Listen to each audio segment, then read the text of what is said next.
बंसीपुर गांव में रामदीन नाम का एक लकड़हारा रहता था। वो बाजार में लकड़ियां बेचकर अपनी रोजी रोटी चलाता था। रामदीन की एक बेटी चांदनी थी जिसकी उम्र शादी लायक हो गई थी, लेकिन रामदीन बहुत ही गरीब था जिसकी वजह से कोई भी उसकी बेटी से शादी नहीं करना चाहता था। एक दिन वो कड़ी धूप में लकड़ियां काट रहा होता है। फिर थक हार कर वो एक पेड़ के नीचे बैठ जाता है और दुखी मन से सोचता है, हाय रे मेरी किस्मत, कैसा अभागा बाप हूँ जो अपनी गरीबी के कारण अपनी बेटी का कहीं रिश्ता तक नहीं कर पा रहा। ये कहकर रामदीन नदी किनारे बैठकर रोने लगता है और कुछ देर बाद लकड़ियां उठाकर बाजार में बेचने निकलता है। सूखी सूखी लकड़ियां ले लो, सिर्फ 20 रुपए किलो, पहले आओ पहले पाओ। शाम होने तक उसकी सारी लकड़ियां बिक जाती है और उसकी उस दिन ठीक कमाई हो जाती है। शाम को जब वो अपने घर पहुंचता है तो देखता है कि पंडित जी उनके घर आए हुए हैं। क्या बात है पंडित जी, शाम ढले आप यहाँ? हाँ, मैं आप लोगों से ये कहने आया था कि अपनी चांदनी को देखने कल लड़के वाले आने वाले हैं। अच्छा, अब मैं चलता हूँ, कल जब वे लोग आए तो उनके अच्छे से मेहमान नवाजी कर देना। जी जी पंडित जी, आप फिक्र मत कीजिए, मैं उनकी सेवा पानी में कोई कसर नहीं छोड़ूंगा। चलो अच्छा है, अब अपनी चांदनी के हाथों में भी मेहंदी रचेगी। अगले दिन सुबह वो दोनों जल्दी उठकर घर की साफ सफाई करती हैं और उनके आने की सारी तैयारी कर लेते हैं। सारा काम खत्म होने के बाद वो लड़के वालों का इंतजार करने लगते हैं, लेकिन सुबह से शाम हो जाती है लेकिन उनके घर कोई नहीं आता। फिर रामदीन पंडित से मिलने उसके घर जाता है तो पंडित उससे कहता है, अब देखो रामदीन, मैंने लड़के वालों को मनाने की बहुत कोशिश की, लेकिन उन्होंने कहा कि वो इतने गरीब घर में शादी करेंगे तो उन्हें दहेज के नाम पर फूटी कौड़ी भी नहीं मिलेगी। ये बात सुनते ही रामदीन बहुत दुखी होता है और वो उदास मन से जंगल की ओर निकल पड़ता है और फिर उस नदी के किनारे बैठ जाता है। पता नहीं मेरी ये गरीबी कब खत्म होगी और मेरी गरीबी के चलते मेरी बिटिया की कभी शादी होगी भी कि नहीं। समाज मुझ पर हंसेगा। ऐसी जिल्लत भरी जिंदगी जीने से अच्छा है कि मैं आत्महत्या कर लूं। वो रो ही रहा होता है कि तभी उस नदी से एक आवाज आती है, आओ आ जाओ और मुझ में समा जाओ, तुम्हारी सारी परेशानियां खत्म हो जाएंगी। रामदीन उस आवाज को सुनकर उसकी ओर सम्मोहित होता हुआ नदी के अंदर चला जाता है, जिसके बाद वो एक अलग ही दुनिया में पहुंच जाता है जहां सभी सुख सुविधाएं होती हैं और ढेर सारा सोना चांदी भी होता है।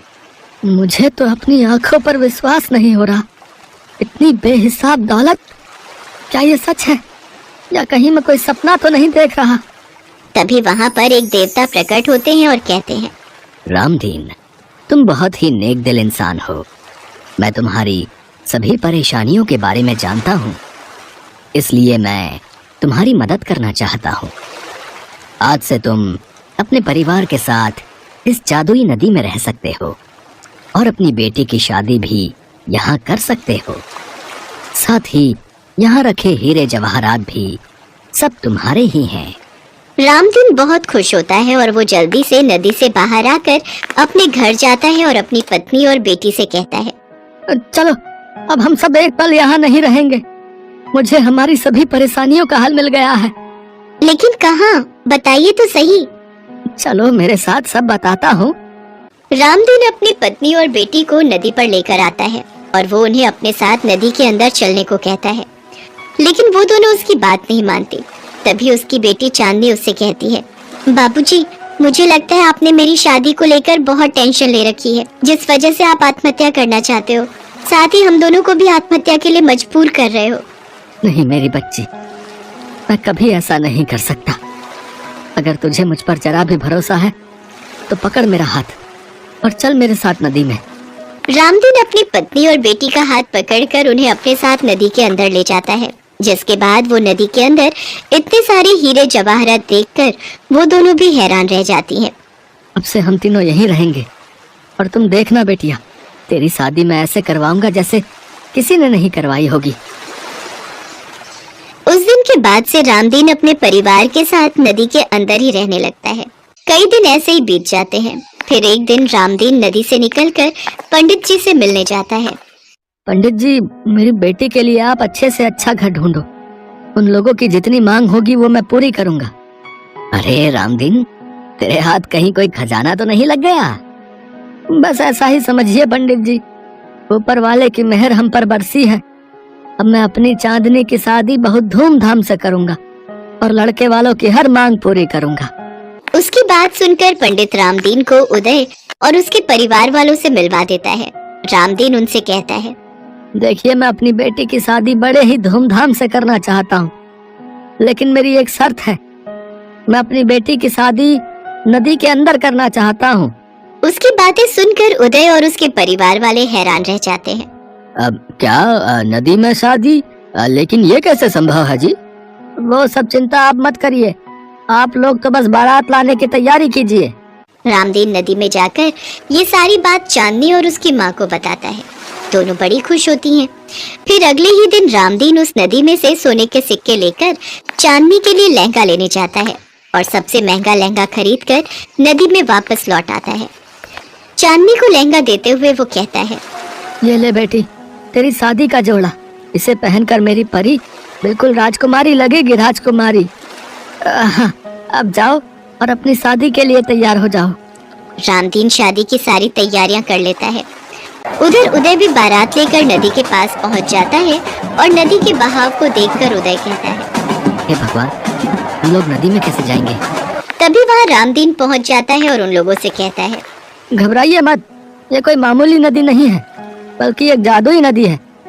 आप सभी का हमारे घर में स्वागत है। इतना कहकर रामदीन पूरी बारात को नदी में उतार देता है, जिसके बाद नदी की जादुई दुनिया देख सभी हैरान रह जाते हैं। यहाँ आकर तो बिल्कुल भी पता नहीं चल रहा कि हम एक जादुई नदी के अंदर हैं। हम यहाँ बिल्कुल नॉर्मल है, हमें कोई परेशानी नहीं हो रही। बिल्कुल सही कहा बेटा, और हमारे लिए तो इस जादुई नदी में आना संभव हो पाया तो वो सिर्फ हमारे समधी जी की वजह से। आज इनकी वजह से हमें भी ये जादुई दुनिया देखने को मिली।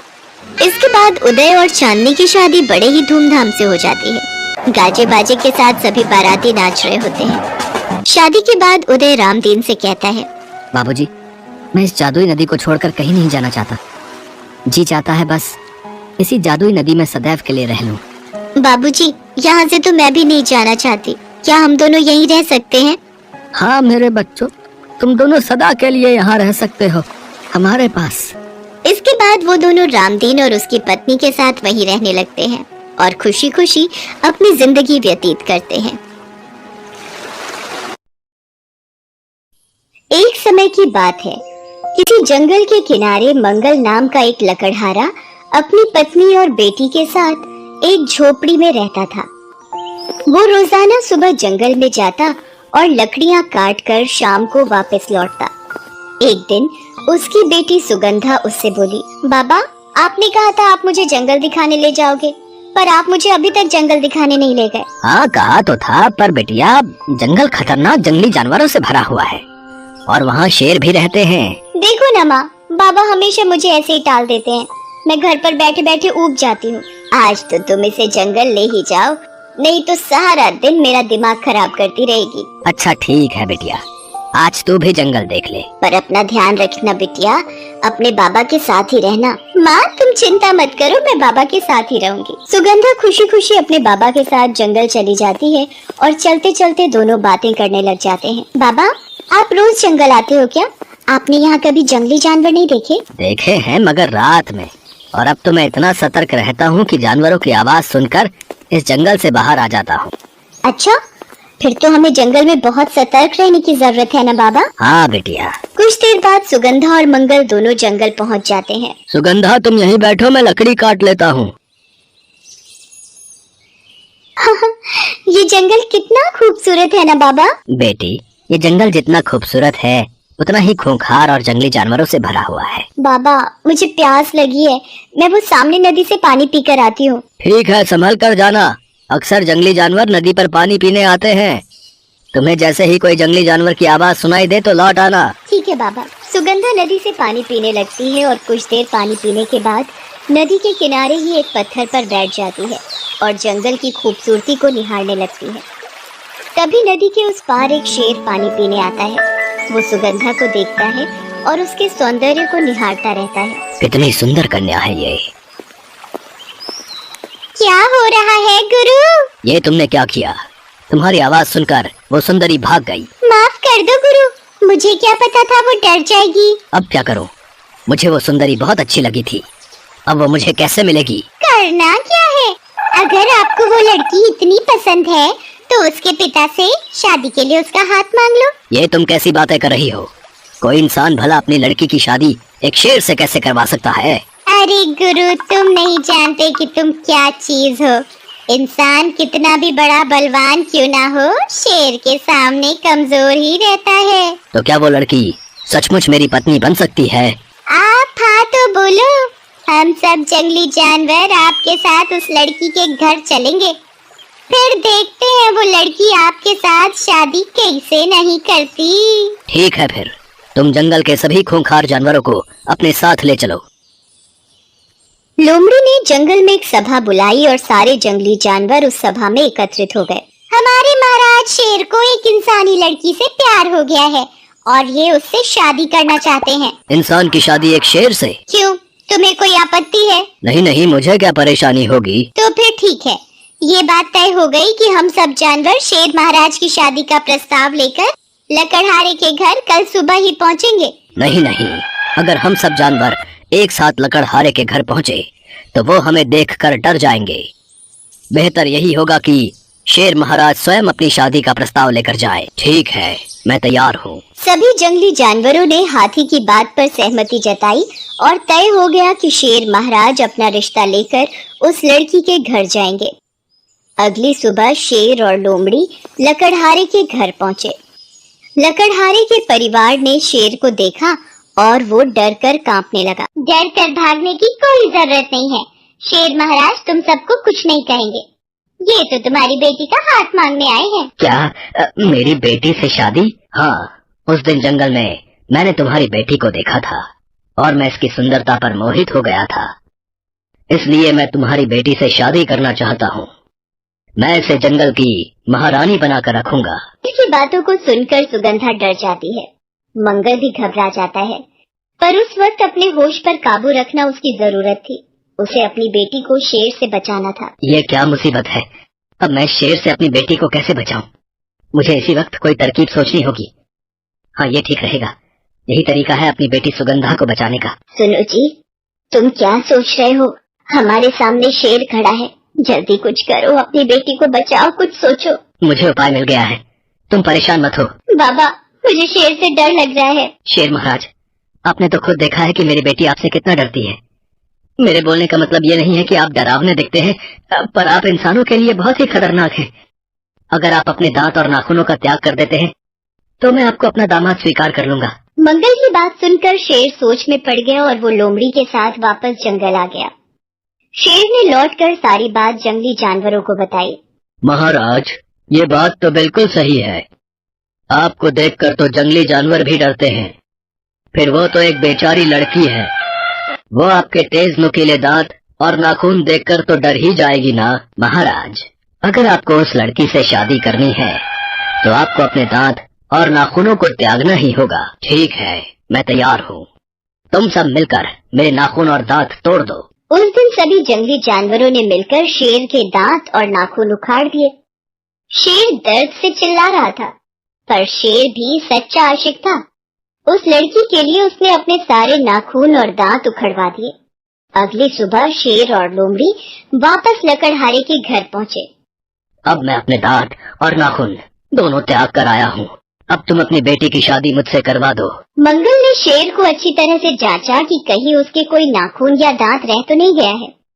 जब उसे तसल्ली हो गई तो उसने एक कुल्हाड़ी उठाई और शेर को पीटने लगा। ये देखकर लोमड़ी वहाँ से भाग गई। अरे, मैं तो तुम्हारी बेटी के लिए अपने नाखून और दांत त्याग कर आया था, फिर तुम मुझे पीट क्यों रहे हो? अरे, वो शेर ही किस काम का जिसके नाखून और दांत ही ना हो। अब तुम नाम के ही शेर रह गए हो। अब तुम ताकतवर नहीं हो, यहाँ से भाग जाओ वरना मेरे हाथों से मारे जाओगे। शेर वहाँ से दुम दबाकर भाग जाता है और सुगंधा और उसके माता पिता जोर जोर से हंसने लगते हैं। इस कहानी से हमें ये शिक्षा मिलती है कि संकट के समय हिम्मत ना हारकर। हेलो दोस्तों, कैसे हैं आप सब? हमारी कहानियाँ देखने के लिए हमारे चैनल को सब्सक्राइब कीजिए और हाँ, बेल आइकॉन पर क्लिक करना मत भूलिएगा।